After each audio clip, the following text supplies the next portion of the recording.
Ça devait être une fausse alerte, dit Teddy. Il semblait déçu. De toute façon, on n'aurait rien vu enterré dans cet horrible vieil abri, dit Neville.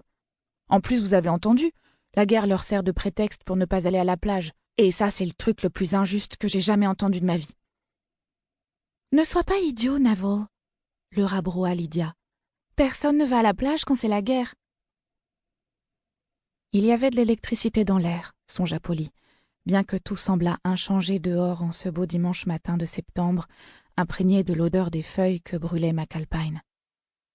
Tous les enfants avaient été chassés du salon.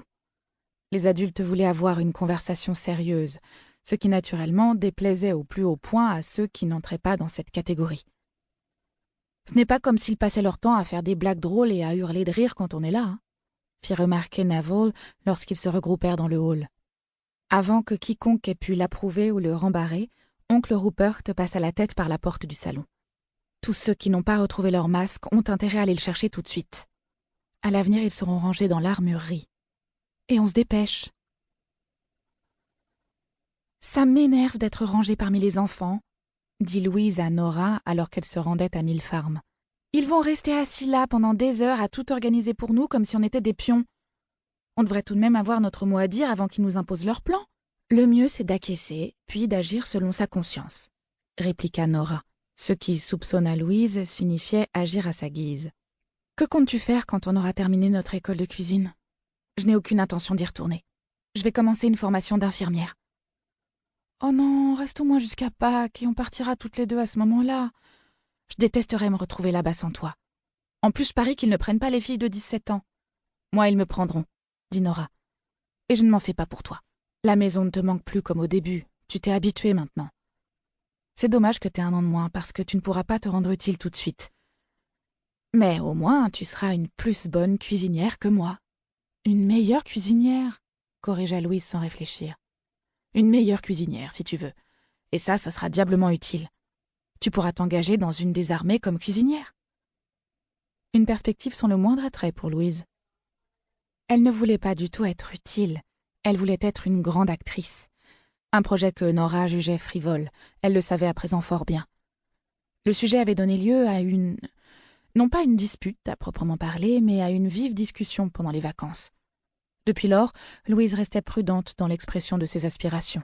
« Les actrices ne sont pas indispensables », avait dit Nora, tout en concédant que le métier de Louise aurait moins d'importance dans la perspective de la guerre.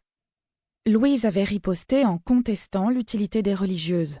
La profession choisie par Nora est désormais mise entre parenthèses, en partie parce qu'elle avait promis l'année précédente d'y renoncer s'il n'y avait pas la guerre, et exclue dans l'avenir immédiat en raison du besoin d'infirmières. Mais Nora avait déclaré que Louise ne se rendait pas compte de l'importance de la prière et de la nécessité qu'il y ait des gens pour y consacrer leur vie. Le problème, c'est que Louise se moquait que le monde ait ou non besoin d'actrices.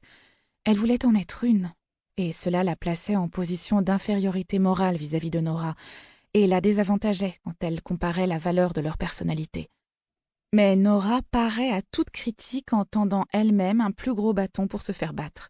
« Qu'est-ce que je suis pédante à la fin ?» disait-elle. Ou alors, si un jour on voulait bien de moi comme novice, je parie que ma maudite suffisance me barrerait la route. Que répondre à cela? Là encore, Louise n'avait guère envie de se connaître avec l'horrible lucidité de Nora. « Ça doit être insupportable de se voir comme ça, non ?» avait-elle demandé à la fin de la dispute, vive discussion. « Je n'ai pas vraiment le choix. Au moins, ça signifie que je sais contre quoi lutter. » Et voilà que je recommence. Je suis sûre que tu connais tes défauts, Louise. La plupart des gens les connaissent au fond d'eux-mêmes. C'est la première étape. Désirant toujours convaincre Nora de la valeur du métier de comédienne, Louise avait avancé les noms des plus grands, tels Shakespeare, Tchekhov et Bach. Bach, elle l'avait ajouté par ruse. Il était célèbre pour sa piété. « Tu ne crois tout de même pas que tu vas devenir comme eux ?» Et Louise avait été réduite au silence. Parce qu'une petite partie secrète d'elle-même était sûre qu'elle deviendrait l'un d'eux, ou l'égal d'une Sarah Bernard, ou d'un David Garrick. Elle avait toujours guigné les rôles masculins. Le désaccord, comme toujours avec elle, n'avait pas été tranché.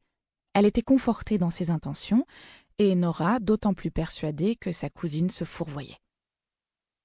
Tu n'arrêtes pas de me... Pour continuer à écouter ce livre audio gratuitement, cliquez sur le lien dans la description et vous pourrez l'écouter en entier sans frais grâce à l'essai de 30 jours d'Audible.